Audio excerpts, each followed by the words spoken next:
Bakit? Iniisip mo pa bang nangyari sa akin? Bakit hindi ka magsalita? Nandidiri ka ba? Pagod lang siguro tayo.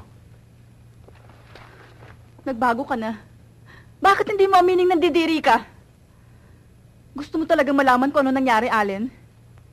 4 na lalaki ang gumahasa sa akin. Mga estudyante ko. Pinagsawaan nila ang katawan ko. Pagkatapos binabay nila ako! Tama na! Di namin mo na! Ba't kailangan ipamukha mo pa sa akin ang kababuyang ginawa mo? Hindi ko gusto ang mga nangyari sa akin! Kasalanan mo yan! Kung hindi ka naging malaswa, hindi mangyayari sa yan! Lumayas ka! Kalimutan mo na ako!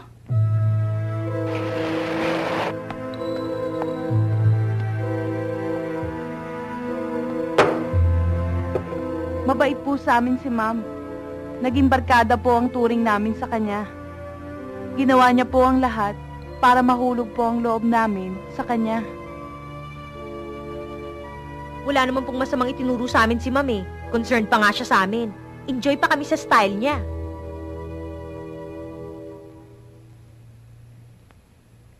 Idol nga namin si Ma'am eh.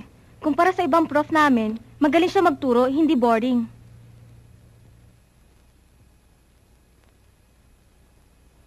Talagang magulo ang klase. Kinatatakutan. Dahil ang isa sa kanila ay anak ni Mr. Jimenez. Yun ho may-ari ng universidad. Wala akong magtagal na guro. Laging binabastos. Kilala ko ho ang pagkatao ng biktima. Magkababata ho kami. At ginawa niya ang lahat alang-alang sa kanyang mga estudyante. At mali ho lahat ng mga akusasyon sa kanya. Lagi ho niyang sinasabi sa akin ang mga problema niya sa mga estudyante. Kaya pinilit niyang mahulog ang loob ng mga yon. Ginawa niyang mga bagay-bagay kahit ito'y labag sa kalooban niya. Nakakasuya. Hindi siya katulad ng mga sinasabi nila. Dahil ako mismo ang makakapagpatunay. Dahil minahal ko siya.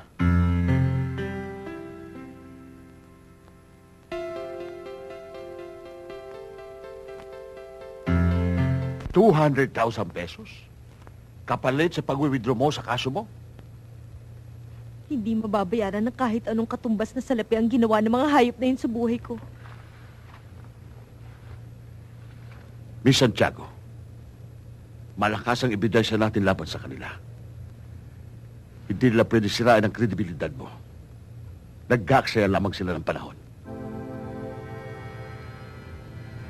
Kaya mo yan.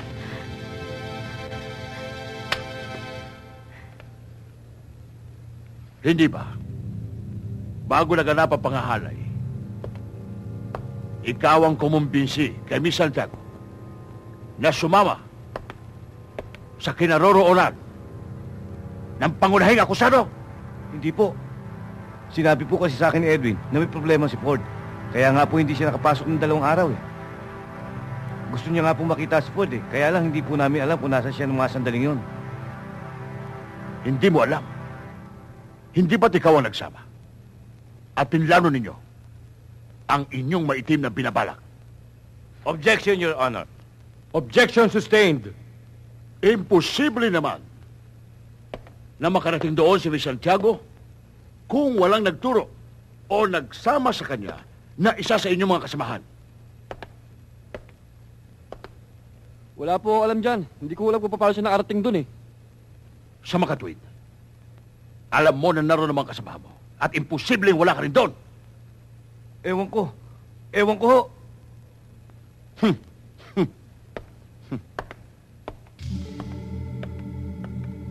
Nang gabing yun, kasama mo si Ford. Habang hinihintay ninyo ang pagdating ng biktima, kasama ang inyong 2 barkada. Nabigla nga ho ako nung bigla na lang siyang dumating. Nag-iisa lang ho siya. Matagal na ho naming alam na may gusto siya kay Ford. Dahil palagi siyang nagpapa-charming.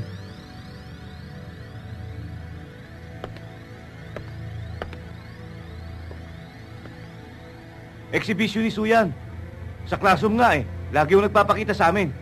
Inaalembo nga kami. Lalong-lalo na kay Ford. May gusto kasi siya ron eh. Kung ano-ano pa nga akong tinuturo sa amin, hindi maganda niyan eh. Puro kalaswaan talaga tinuturo sa amin. Tignan mo naman. Oo. May nangyari sa amin nung gabing yun pero pang ilang beses na. Wala kami relasyon. Pero gusto niya ako.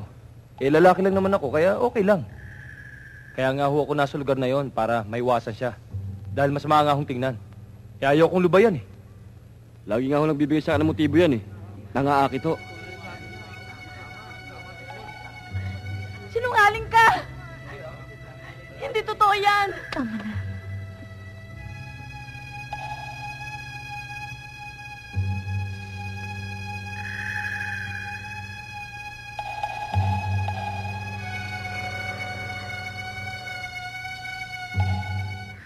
Natatakot ako. Huwag kang matakot. Ikaw ang inabuso. Sabihin mo ang lahat ng hirap na pinagdaanan mo. At isa-isahin mo mga pang-abuso nila. Tandaan mo, pagkatao mo nakataya dito at ang katarungang hinahanap mo.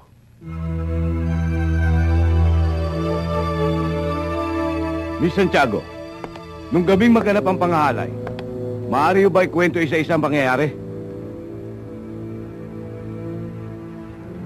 Ganito po yun.